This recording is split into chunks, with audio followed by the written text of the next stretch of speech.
Soupçon d'emploi fictif au Canard enchaîné, une enquête ouverte. L'hebdomadaire satirique est accusé par un de ses journalistes d'avoir rémunéré pendant une vingtaine d'années la femme d'un dessinateur. En matière d'emploi fictif, le Canard enchaîné dispose d'une vraie expertise. Le journal satirique a notamment bâti sa réputation en révélant les affaires Pénélope Fillon en 2017 ou le scandale RPR à la mairie de Paris.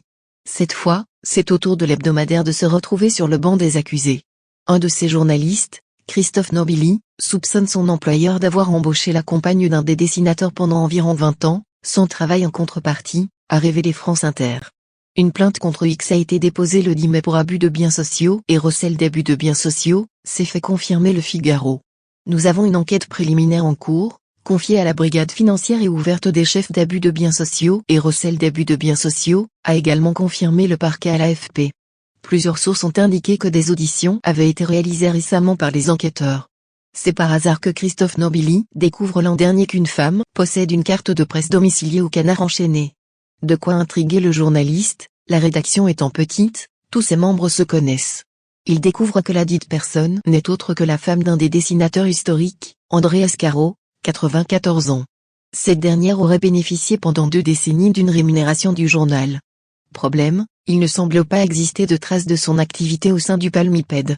Le Monde évoque 3 millions d'euros de salaire qui auraient été indûment versés.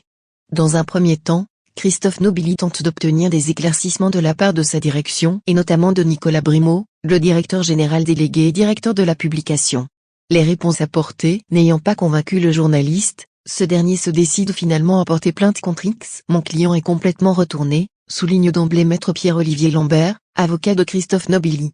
Il souligne que le journaliste a fait face à un dilemme moral, entre se taire pour protéger son employeur et révéler une information que le Canard aurait sortie si elle touchait une autre structure, ajoute l'avocat.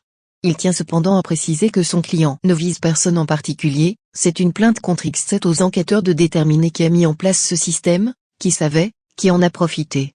Christophe Nobili ne demande rien et n'a rien à gagner dans une telle affaire, insiste l'avocat. La plainte ne formule aucune demande.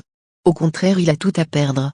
De son côté, Nicolas Brimaud, directeur de la publication du Canard enchaîné, a indiqué à l'AFP, on n'a été ni entendu ni convoqué, on n'est pas au courant de ce qu'il y a exactement dans la plainte. On ne sait même pas sa date exacte. Il y a eu un rendez-vous entre avocats il y a 4 mois et depuis on n'en a jamais entendu parler. On a donné des explications, j'ai cru comprendre que ces explications n'ont pas satisfait, c'est pour ça qu'il a porté plainte, a-t-il encore dit. S'il y a des explications à donner, on les donnera bien évidemment aux policiers et à nos lecteurs, a encore dit Nicolas Brimaud.